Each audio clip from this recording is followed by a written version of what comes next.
तो सब बैरून मुल्क बसने वाले पाकिस्तानियों ने नई हुकूमत को नई मुश्किल में डाल दिया। परदेश में रहने वाले पाकिस्तानियों को वोट के हक से महरूम करने की कोशिश में मसरूफ नई हुकूमत के होश ठिकाने आने शुरू। समुंदर पार बसने वाले पाकिस्तानी नए कप्तान पर अपना एतमाद दिखाने लगे।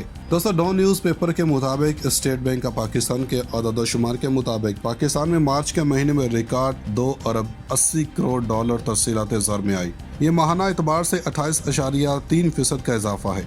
मामूल के मुताबिक सबसे ज़्यादा रकूम सऊदी अरब और मुत्तहिदा अरब अमारात में रहने वाले पाकिस्तानियों ने भेजी।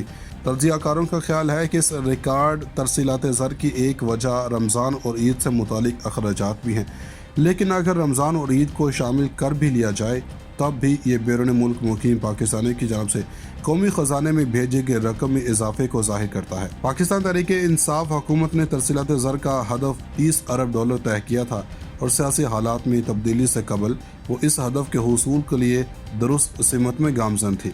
दीगर मामलात के अलावा बात की जाए तो PTI हुकूमत ने समुंदर पार पाकिस्तानियों में अपनी मकबूलियत का फ़ायदा उठाया और इस पर सियासत भी की। PTI की हुकूमत चली गई तो मीम्स और टिकटॉक वीडियोस में समुंदर पार पाकिस्तानी की जानब से पाकिस्तान के हालात से मुतालिक दिखाई जाने वाली गैर मामूली दिलचस्पी का मजाक भी उड़ाया गया। यह बात दुरुस्त है कि PTI हुकूमत की बेदखली के बाद दुनिया के मुख्तलिफ शहरों में मुजाहरे हुए। ये मुजाहरे पहले तो सुप्रीम कोर्ट की जन्म से असम्बली बहाल करने के खिलाफ हुए, फिर तहरीक अदम एतमाद कामयाब होने के खिलाफ। चूँकि पाकिस्तान मुस्लिम लीग नून के रहनुमा नवाज शरीफ खुद भी लंदन में मुकीम हैं और इस वजह से इनके घर के बाहर भी मुजाहरे किए गए।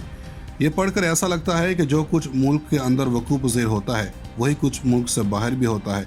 हमारे कई सियासी ख़ानदान लंदन या दुबई या ऐसी किसी जगह रिहाइश पज़ीर होते हैं जहां वो इस वक्त तक रहते हैं जब तक मुल्क में इनकी हुकूमत करने की बारी ना आ जाए। तरसीलात ज़र की बात की जाए तो ये बिल्कुल अलग किस्म की पाकिस्तानी भेजते हैं। कहा जा सकता है कि पाकिस्तान की मिडिल क्लास और अपर मिडिल क्लास की एक खातिर खा तादाद बैरून मुल्क रहती है और इनमें से कई यहाँ अपने ख़ानदानों के कफील हैं। ये वो लोग हैं जिन्हें पाकिस्तान अपनी उभरती हुई और अक्सर नाकाम मुआशरत में शामिल नहीं कर सका। इनमें डॉक्टर, कंप्यूटर इंजीनियर्स, पेट्रोलियम और इलेक्ट्रॉनिक इंजीनियर्स, बहरी जहाज़ों के कप्तान, मार्केटिंग मैनेजर, एडवर्टाइजिंग से वाबस्ता अफराद और ऐसे ही दीगर बासलाहियत अफराद शामिल हैं जिन्हें पाकिस्तान में नौकरी नहीं मिल सकी। बेहतर मौक़ों के हुसूल और अपने घर वालों का सहारा बनने के लिए वो मुल्क से बाहर चले गए और अब वहाँ से रकम पाकिस्तान भेजते हैं। PTI अपने जागीरदार मुखालिफ पैगाम के साथ इन लोगों को अपनी तरफ मतवज्जो करने में कामयाब रही।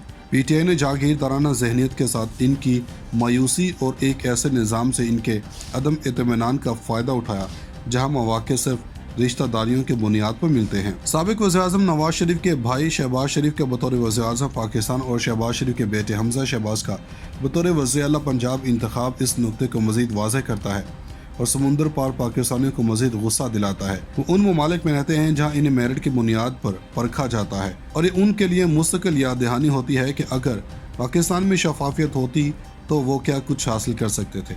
लिहाजा ये समझना मुश्किल नहीं है कि बैरून मुल्क मुकीम पाकिस्तानी एक ऐसी सियासी जमात के सहर में क्यों मुब्तला हुए जिसने मुल्क को बेहतर जगह बनाने का वादा किया था। PTI हुकूमत के ख़ात्मे के बाद अब ये सवालात उठ रहे हैं कि क्या बैरून मुल्क मुकीम पाकिस्तानियों को अब भी इंतखाबात में वोट डालने की इजाज़त दी जानी चाहिए।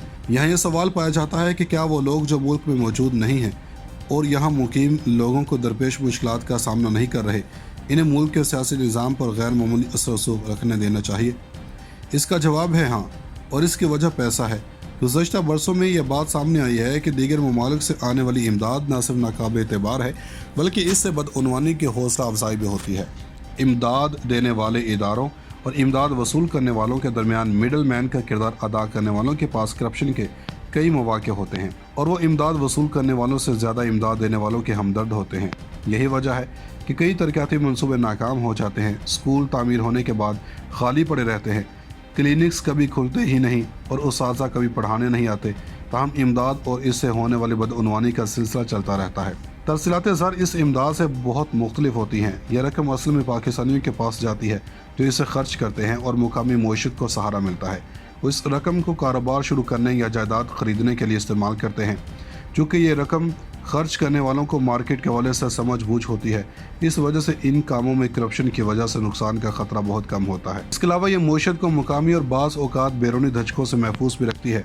यह बात भी काबिल ज़िक्र है कि कोरोना वबा के दौरान तरसीलात ज़र में इजाफा हुआ था। मुस्तकबिल में बनने वाली दीगर जमातों की हुकूमतें अगर बैरून मुल्क पाकिस्तानियों के जज्बात का एहतराम नहीं करती तो ये इनकी गलती होगी, क्योंकि बैरून मुल्क पाकिस्तानियों के तवज्जो और जज्बात किसी भी हुकूमत के इस्तेहकाम के लिए नेमत से कम नहीं होंगे। दरहकीकत तरक्याती फंड्स की भीख मांगने से बेहतर है कि हम अपने लोगों के लिए दुनिया भर में मुलाजमत के ज़्यादा से ज़्यादा मौक़ों के हुसूल की कोशिश करें। जब पाकिस्तानी ही पाकिस्तान में सरमायाकारी करेंगे तो पाकिस्तान के लिए अपनी खुद मुख्तारी की हिफाजत भी आसान हो जाएगी। मौजूदा आलमी ताकतें जैसे अमेरिका और चीन जैसी उभरती हुई आलमी ताकतें आलमी मालियाती इदारों पर जोर नहीं डाल सकती कि वो सब्सिडी और इमदाद को रोक कर पाकिस्तान की सरजमीन और सिक्योरिटी मामला तक रसाई के बदले पाकिस्तान की दरख्वास्त मंजूर करें। बैरून मुल्क मिडिल क्लास और अपर मिडिल क्लास पाकिस्तानियों की मौजूदगी का मतलब यह है कि पाकिस्तान में तबकाती फ़र्क बढ़ चुका है।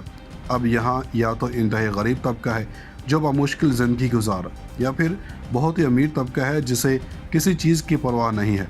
यहाँ मतवसत तबके के लोग जितने भी हैं वो भी बैरून मुल्क जाने की कोशिश में हैं। मुस्तकबिल की कोई भी मुस्तहकम हुकूमत बनाना चाहते हैं, इस रुझान पर तवज्जो देनी होगी और पाकिस्तान इन लोगों को नाराज़ नहीं कर सकता जो यहाँ $30 अरब भेजते हैं। तरसीलात ज़र इस इमदाद से बहुत मुख्तलिफ होती हैं। यह रकम असल में पाकिस्तानियों के पास जाती है जो इसे खर्च करते हैं और मुकामी मईशत को सहारा मिलता है। वो इस रकम को कारोबार शुरू करने या जायदाद ख़रीदने के लिए इस्तेमाल करते हैं। चूँकि ये रकम खर्च करने वालों को मार्केट के हवाले से समझ बूझ होती है, इस वजह से इन कामों में करप्शन की वजह से नुकसान का खतरा बहुत कम होता है। इसके अलावा ये मईशत को मुकामी और बाज़ औक़ात बैरूनी धचकों से महफूज भी रखती है। यह बात भी काबिल ज़िक्र है कि कोरोना वबा के दौरान तरसीलात ज़र में इजाफा हुआ था। मुस्तकबिल में बनने वाली दीगर जमातों की हुकूमतें अगर बैरून मुल्क पाकिस्तानियों के जज्बात का एहतराम नहीं करती तो ये इनकी गलती होगी, क्योंकि बैरून मुल्क पाकिस्तानियों के तवज्जो और जज्बात किसी भी हुकूमत के इस्तेहकाम के लिए नेमत से कम नहीं होंगे। दरहकीकत तरक्याती फंड्स की भीख मांगने से बेहतर है कि हम अपने लोगों के लिए दुनिया भर में मुलाजमत के ज़्यादा से ज़्यादा मौक़ों के हुसूल की कोशिश करें। जब पाकिस्तानी ही पाकिस्तान में सरमायाकारी करेंगे तो पाकिस्तान के लिए अपनी खुद मुख्तारी की हिफाजत भी आसान हो जाएगी। मौजूदा आलमी ताकतें जैसे अमेरिका और चीन जैसी उभरती हुई आलमी ताकतें आलमी मालियाती इदारों पर जोर नहीं डाल सकती कि वो सब्सिडी और इमदाद को रोक कर पाकिस्तान की सरजमीन और सिक्योरिटी मामला तक रसाई के बदले पाकिस्तान की दरख्वास्त मंजूर करें। बैरून मुल्क मिडिल क्लास और अपर मिडिल क्लास पाकिस्तानियों की मौजूदगी का मतलब यह है कि पाकिस्तान में तबकाती फ़र्क बढ़ चुका है। अब यहाँ या तो इंतहाई गरीब तबका है जो बामुश्किल ज़िंदगी गुजार, या फिर बहुत ही अमीर तबका है जिसे किसी चीज़ की परवाह नहीं है। यहाँ मतवसत तबके के लोग जितने भी हैं वो भी बैरून मुल्क जाने की कोशिश में हैं। मुस्तकबिल की कोई भी मुस्तहकम हुकूमत बनाना चाहते हैं, इस रुझान पर तवज्जो देनी होगी और पाकिस्तान इन लोगों को नाराज़ नहीं कर सकता जो यहाँ $30 अरब भेजते हैं। नाज़रीन, मज़ीद ऐसी वीडियोस देखने के लिए हमारा YouTube चैनल सब्सक्राइब कर लें।